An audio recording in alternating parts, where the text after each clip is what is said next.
What this bill doesn't do is it doesn't ban any meetings. What it does do is it protects employees from being able to leave these mandatory meetings and go back to work and get their job done. Those are exactly some of the books that kids need to be able to say, I see myself in this. I'm reading this and I feel like I'm reading about myself. One of the workers, a man actually, asked the governor, can you tell me how can I live with this salary? My salary is very, very small. And the government said something very stupid. They said, when I was young, I took much less. This makes the workers angry. The owners of that cloud capital are not simply capable of extracting surplus value from wage labor, but they can create platforms like Amazon, like Alibaba, like Uber, like Airbnb. I call them cloud thieves. They are made of cloud capital. First, you build your power. First, you build your base. That's where the resources need to go when you have a shrinking or stagnant labor movement. You're listening to the Labor Radio Podcast Weekly, produced by the Labor Radio Podcast Network, laborradionetwork.org. I'm Chris Garlock. On today's show, union organizing and Colorado House Bill 1230, books for our community, an interview with Egyptian trade union activist Ahmad Badawy. Capitalism is dead. Welcome to technofeudalism. And former Vermont AFL-CIO President David van Deusen talks about his new book. This week's featured shows are Labor Exchange, Colorado's only labor-focused radio show on KGNU Community Radio, El Cafecito del Dia, the podcast from the Labor Council for Latin American Advancement, LabourStart, the official podcast of LabourStart, the news and campaigning website of the International Trade Union Movement. The Green and Red podcast, where organizers, academics, and artists discuss radical environmental and anti-capitalist politics. And We Rise Fighting, labor theory, news, history, and analysis. That's all ahead on this week's edition of the Labor Radio Podcast Weekly. And hey, don't forget, Labor Radio Podcast Network t-shirts are now available. Check them out on our website, laborradionetwork.org. The Labor Radio Podcast Network crew is heading to Labor Notes in Chicago. If you're there, do look out for us. We'll be leading workshops and we'll have an interview station set up in the main vendor room. Just look for us in our new Labor Radio Podcast Network shirts. And keep an ear out for special daily reports from Labor Notes as we bring you the voices of today's labor movement. Here's the show.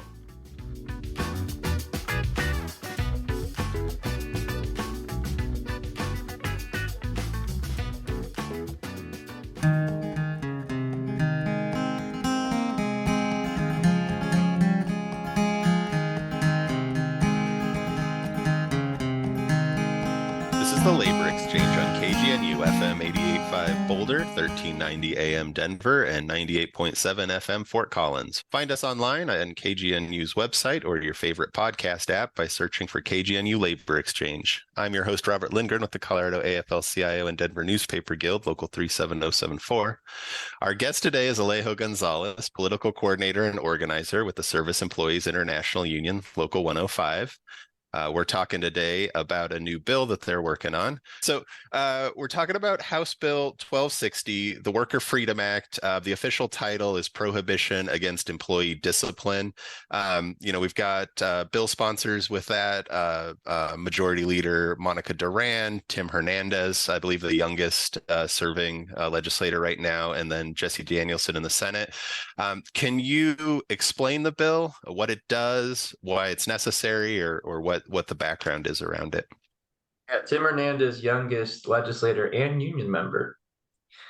So the bill is really exciting. It's been passed in 6 other states with similar language. We'd be number 7. I believe Illinois also just introduced one as well.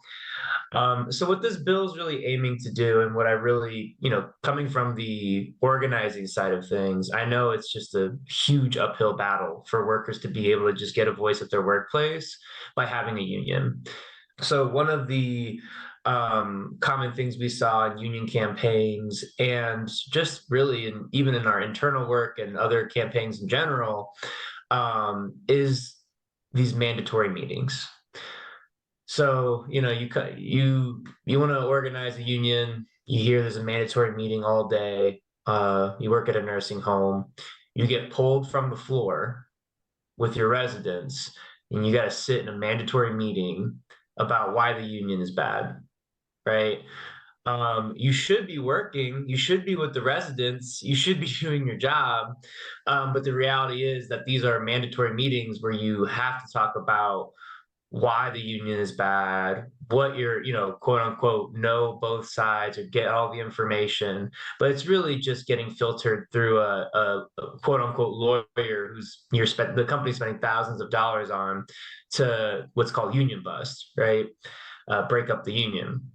It's really a lot of different reasons why these mandatory meetings are problematic.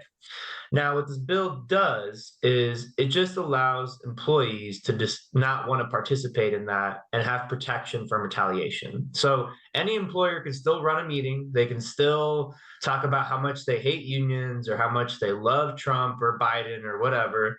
But this bill protects those employees who do not want to participate in those meetings.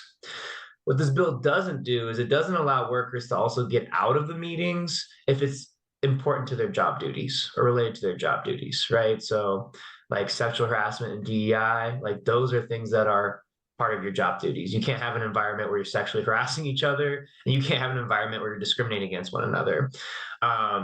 So what this bill doesn't do is it doesn't ban any meetings. It also doesn't ban employees who have personal opinions from getting away from their job duties. What it does do is it protects employees from being able to leave these mandatory meetings and go back to work and get their job done. All right. And why do you think employers use these type of mandatory meetings? It's really hard to get in front of people when you're trying to form a union.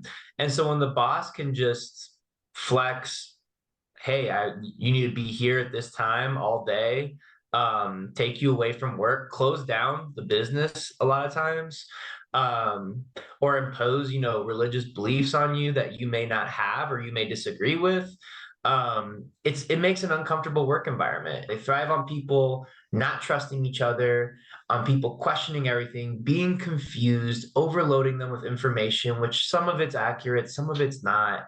And that's when they win fighting back unions and fighting back workers having a voice, is when people just get so confused. They're just like, you know what? I don't even care anymore. So it's an extremely effective tactic. And I really hope, I've heard horror stories on some of these things. Like we had really good testimony in committee around what these meetings were like. So I really hope we are able to secure protections for workers, because it's really just a bad tactic. This has been the Labor Exchange on KGNU, Denver and Fort Collins. Find us online at KGNU's website or your favorite podcast app. I've been your host, Robert Lindgren with the Colorado AFL-CIO. Our guest today has been Jaleo Gonzalez with SEIU Local 105.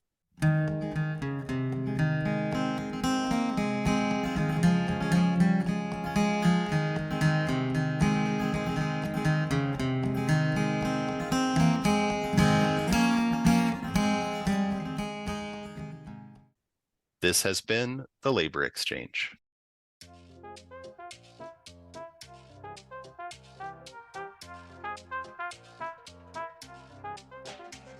Bienvenidos al Cafecito del Día, our space to share stories and amplify the voice of our community within the broader context of the labor movement. Bienvenidos, soy Carmen Rodriguez.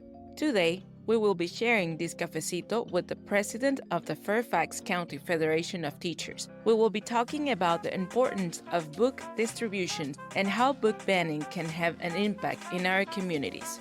My name is David Walrod. I'm the president of the Fairfax County Federation of Teachers, and I'm also a special education teacher at Lake Reddick Secondary School. Thank you for talking with us. Could you share with us a little about the Fairfax County Federation of Teachers, the communities you serve, and a little about the composition of the students who attend in this area? So the Fairfax County Federation of Teachers, we represent all operational and instructional staff for Fairfax County. Basically, we represent any employee that isn't an administrator, and we are affiliated with the National Union, the American Federation of Teachers. Fairfax County is a very diverse county. The county as a whole is one of the richest counties in the United States, but what you see is there's a very wide disparity between parts of the county and other parts of the county. So we have some places where, every house is worth $1 million, and then other places where every single school is a Title I school. So we have a very wide diversity in terms of the community that we serve. This event is actually being held in Wharton, which is off of Route 1. It's pretty close to Fort Belvoir. And a lot of the students that we serve here are either military families or militaries or families from a, less economically advanced community. So a lot of the students here go to school that qualify for Title I. What types of books will be available for distribution in this event, and what impact will it have for parents and teachers and students, of course? So in terms of the books that we have a wide variety. We have about 40,000 books that are going to be available. And the books are going to be fairly evenly distributed between books for preschoolers, books for elementary students, books for middle schoolers, and books for high schoolers. So no matter where your student is, there are going to be books that they would be able to take advantage of. And I would say the biggest factor is we know reading is one of the biggest predictors of how students are going to do. Like, if students are reading by third grade, we know that they are more likely to graduate high school. They're more likely to go to college. Reading is such a big predictor of future success. And so by getting more books into students' hands, we want to both develop a love of reading and help students become better readers. What do you believe will be the impact on the community? I think anytime that you get books into kids' hands, you've made a difference. We want students to walk away being excited about reading. We want students to walk away really looking forward to kind of getting into their new books. And we hope that they become better readers as a result of this event. From a teacher's perspective, our teachers that come out are able to get up to 50 books for their classrooms. And again, we know that one of the biggest predictors of how students do as readers is, do they enjoy reading? Do they have a love of reading? And by having a diverse selection of books in their classroom library, they're going to be more likely to cultivate kids that want to read. So we have seen over the last couple of years this movement towards banning books. And we know the AFT has been vocal about this. What can you share with us about your views on book banning as educator? I will say that if you look from a historical perspective, the book banners have never been the good guys. Like, if you look anytime through history, I believe that parents have every right to say, I don't want my child to read this book. Parents absolutely can and should say that. I have a sixth grader, and there are definitely times where I would tell my sixth grader, I don't think you're ready for that book. But what I wouldn't do is I wouldn't go to my child's teacher and say, I don't want you to have anybody read this book. I might go to my sixth grader's teacher and say, I don't want my daughter to read this book. But there's a difference between me saying, I don't want my daughter reading this book and I don't want anybody reading this book. I think that a lot of the books that are being banned are books that would be very helpful for some students. And I think that parents should be able to make that decision for their own student. So again, if a parent wants to say, I don't think that my child should read this, great. But I don't think that they should be able to say, I don't think anybody should read this. That's where the problem is. Do you think that the banning book has a middle or long-term impact on any students? I definitely think that it has a long-term impact, because if you look at the books that are primarily being targeted, they're books written by African-American authors. They're books written by LGBTQ plus authors. They are books with diverse characters. They're books with LGBTQ characters. And I think that those are exactly the sorts of books that some of our kids need to have in their hands. Those are exactly some of the books that kids need to be able to say, I see myself in this. I'm reading this and I feel like I'm reading about myself. And I think that's a valuable experience for kids. Gracias por acompañarnos. Nos escuchamos en el próximo Cafecito del Día. El Cafecito del Día is part of the Labor Radio Podcast Network. Hello, this is Eric Lee from LabourStart, and I'm very happy to be having this week as our guest Ahmad Badawy from Egypt. He's an activist, and he's going to talk to us about the struggle at the Mahala textile factory. Ahmed, welcome to the show. I am happy to be with you, Mr. Eric. Thank you. So can you tell us what exactly happened at this textile factory? And it's a government-owned factory, isn't it? Exactly. In Egypt, the government make a lot of companies like a public entity, not directly run by the government, but they are related to the government. So this sector is called the public company sector. Okay, قطاع الأعمال العام in Arabic, قطاع الأعمال العام. So this sector is يعني when the president El-Sisi make a raise of the minimum wages to 6,000 Egyptian pounds. This was only for the public sector, for the government employees and government workers. They were raised their minimum wages were raised to 6,000 EGP per month. But this decision didn't apply to the workers in the public companies sector بتاع الأعمال العام. And this is a lot of workers, a lot of big companies, the big companies that the government used to own in the past, but now they are يعني selling them one by one or little by bit by bit. And so this decision didn't apply to them. So let me just stop you and ask you, the 6,000 Egyptian pounds, to make clear to our listeners, is something like $100, right? 120 exactly. For a month. That's a monthly salary. Monthly salary, yes, exactly. That's extraordinary. So one of the workers, a man actually asked the governor, can you tell me how can I live with this salary? My salary is very, very small. And the government said something very stupid. He said, when I was young, I took much less, something like this, but actually he didn't يعني account the inflation, of course. So it was, this makes the workers angry. They shouted against him, and then he left the factory, and the security closed the factory around the women. They were trapped inside the factory, and this was on Thursday. Then they left. يعني Friday is our holiday, so the weekend. So they went home, and when they come back on Saturday, they started the strike. يعني this happened in 22 of March.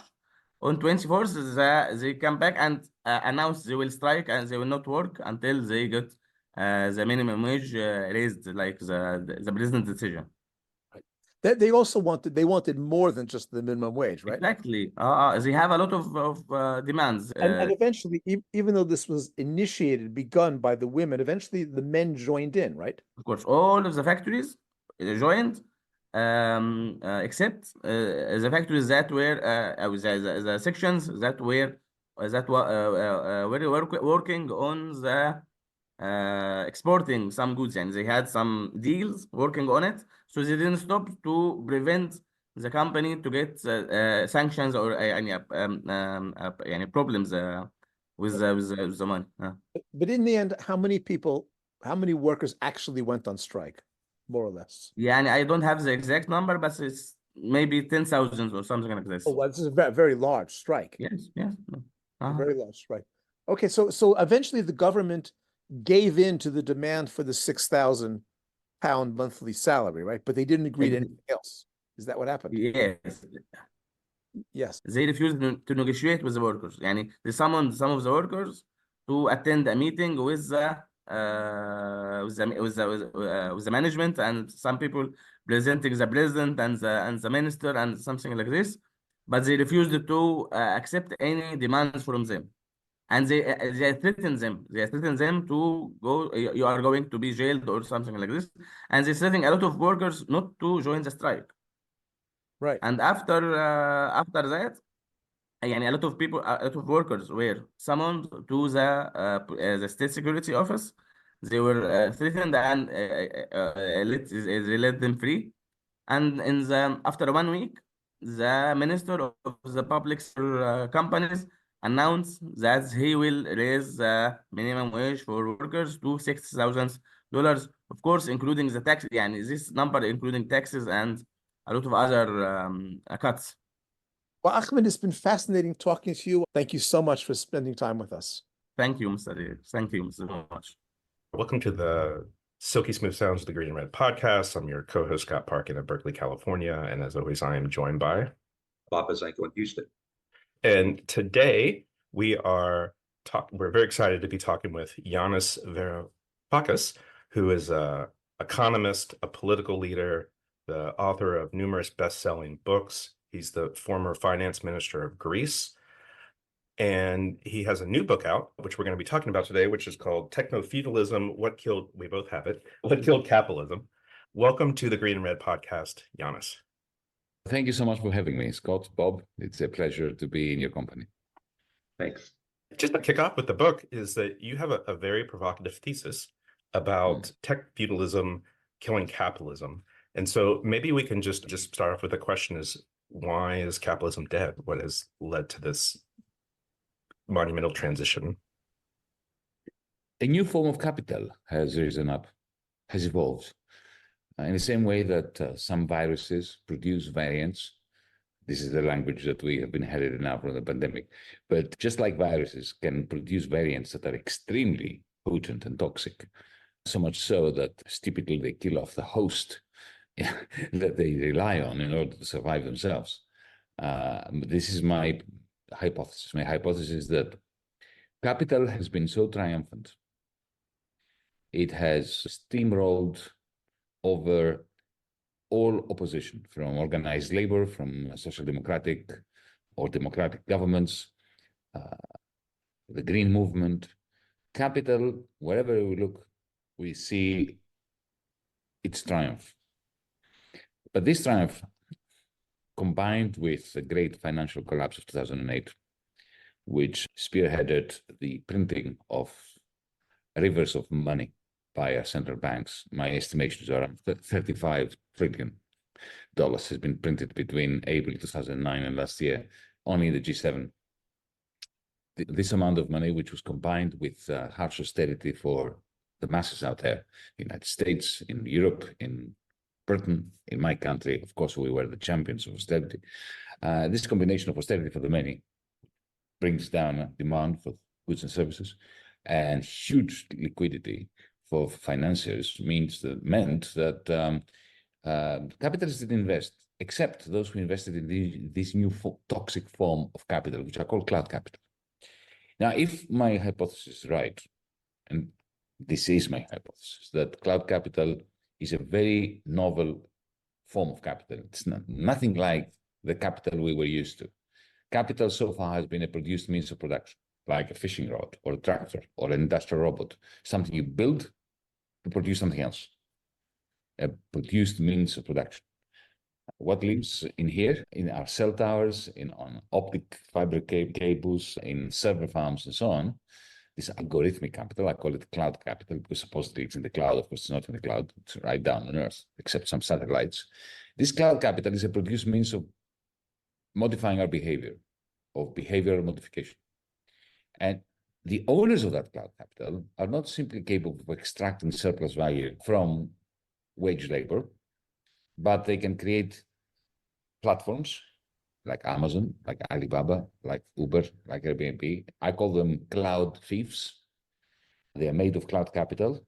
They live inside the internet and digital technology, but they are like thieves in the sense that inside of them, they manage to magnetize users, you and me, but also vassal capitalists who produce stuff, like anyone who produces an app that they sell through the App Store, or anyone who produces an electric bicycle that they sell through Amazon.com. 30 to 40% of the price goes to the owner of this cloud fiefdom. That's no longer capitalism. And here's my conclusion to this very long initial answer. My hypothesis is that cloud capital has replaced markets with cloud thieves, and therefore, in the process, it has shrunk severely the role of profits in this realm of ours, and it has expanded the role of rents, which are cloud rents. They are not ground rents, in the sense that you don't pay for the landlord anymore, as it used to happen under feudalism, but you pay cloud rent to Bezos and Zuckerberg and Apple and Google and so on for access to the cloud thief that has replaced markets. And that, to me, is not capitalism. If you like what you're hearing, check us out on Facebook, Instagram, and Twitter, which feels much more relevant after that interview. And if you want some green and red swag, we have hats. We have these fancy trucker hats, which Bob is now modeling for us, only for $25. Just email us at greenredpodcast@gmail.com, and we'll set it up so you make us a donation. Shipping and handling is included in the $25. You all should misbehave and make trouble, and Yana said organize, which is actually something we say a lot on the show too. So anyway, we'll catch y'all later.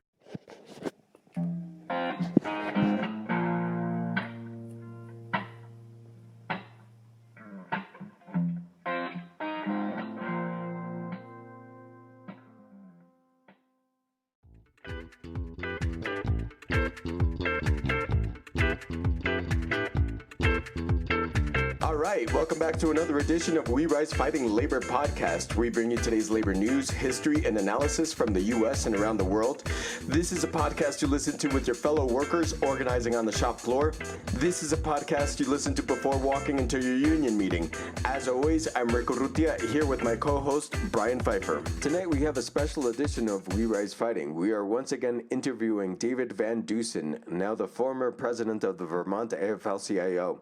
This time around, we're going to be chatting about his new book titled Insurgent Labor, the Vermont AFL-CIO from 2017 to 2023.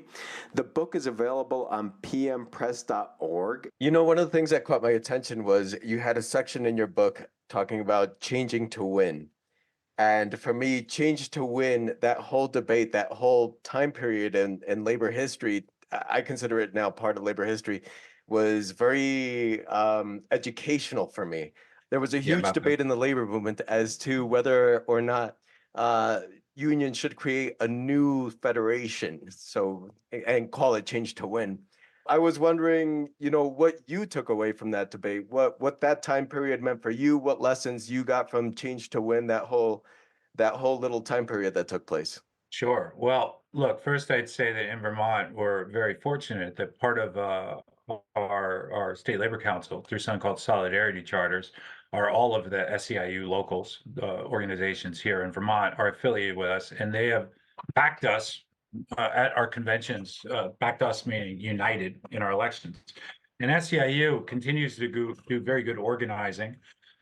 We have our Starbucks workers, our Ben & Jerry's workers in the retail shop, the doctors at UVM Medical Center, custodians in Bennington College, and a number of other folks organized with SEIU, many of them newly organized. And that's great. And we love to have their solidarity. SEIU, going back to when the split happened, AFL-CIO, they believed, rightly so, that we need to put more focus on organizing. One of the things that I think they did not go far enough is they did not have any significant difference, in my view, with the AFL-CIO when it came to still doing tons and tons of work and priorities on elections and on lobbying. Now, in my mind, those things, legislation and elections, come after. First, you build your power. First, you build your base. That's where the resources need to go when you have a shrinking or stagnant labor movement. And then later, down the road, we could turn towards those questions again. SEIU and the unions that went with Change to Win, I frankly don't think it was as radical of a break as somebody else may argue. I also have been loyal to the AFL-CIO, meaning this, throughout my working career and my career as a union person. The fact is, the AFL-CIO is by far the largest labor organization in the United States of America. Change to Win essentially disintegrated. But even at their height, they were still a very small group compared to what remained in the AFL-CIO. Right now, we have about 12.5 million members in the AFL-CIO. We need to double that. We need to triple that. We need to quadruple that. But we're not going to see major change in society until and unless we galvanize the AFL-CIO to make it better than it is now. And I think that as a loyal AFL-CIO member, or more importantly, as a working class person that has a direct stake, a direct desire for radical change in society, democratic change, we need to make the AFL-CIO that vehicle for change. And if we believe that we're democratic, then that should be okay, right? We should be able to have open debate within the labor movement. We should be able to disagree with each other at times. But the first fight, that's one of the first fights, is I do think we have to change the national AFL-CIO to have officers directly elected by members. Right now, it's done by delegates. So 500 delegates at a national convention will decide who the national leadership is in an organization of 12.5 million people. If it was a country of 12.5 million people and you told me our process, we elect our president by 500 officials deciding who the president is, I wouldn't say that's a democracy. Now, we inherit those archaic Byzantine bylaws from times long ago, but now we're not in those long ago times. And I think we have to walk the talk. And we have to change our bylaws, we have to change our constitution, and we have to fight in a large coalition of progressive forces to make those changes, to make us more democratic, not just at the Vermont AFL-CIO level, but also at the national AFL-CIO level. Thank you, David, for being on the show again. Thank you, listeners, always for listening to the show. We hope you got a handful of lessons out of speaking with David today. We will talk to you again next week. We'll be back to the regular news and reports on Palestine. Take care, everyone. Bye-bye. Holiday, brother. Thank you. Great talking to you, David. Bye-bye.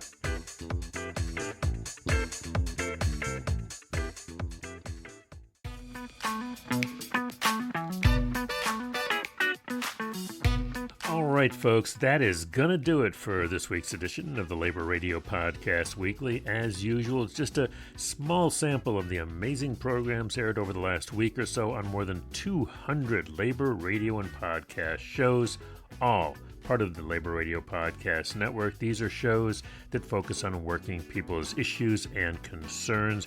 We've got links to all the network shows, all 200 of them, at laborradionetwork.org. You can also find them by using the hashtag LaborRadioPod on X, Facebook, and Instagram. This podcast recorded under a SAG-AFTRA collective bargaining agreement. The Labor Radio Podcast Weekly, edited this week by Patrick Dixon. I produce the show, and our social media guru, as always, is Mr. Harold Phillips. The Labor Radio Podcast Network crew is heading to Labor Notes in Chicago. If you're there, do look out for us. We'll be leading workshops, and we'll have an interview station set up in the main vendor room. Just look for us in our new Labor Radio Podcast Network shirts. And keep an ear out for special daily reports from Labor Notes as we bring you the voices of today's labor movement. For the Labor Radio Podcast Weekly, this has been Chris Garlock urging you to stay active and, of course, stay tuned to your local Labor Radio Podcast show.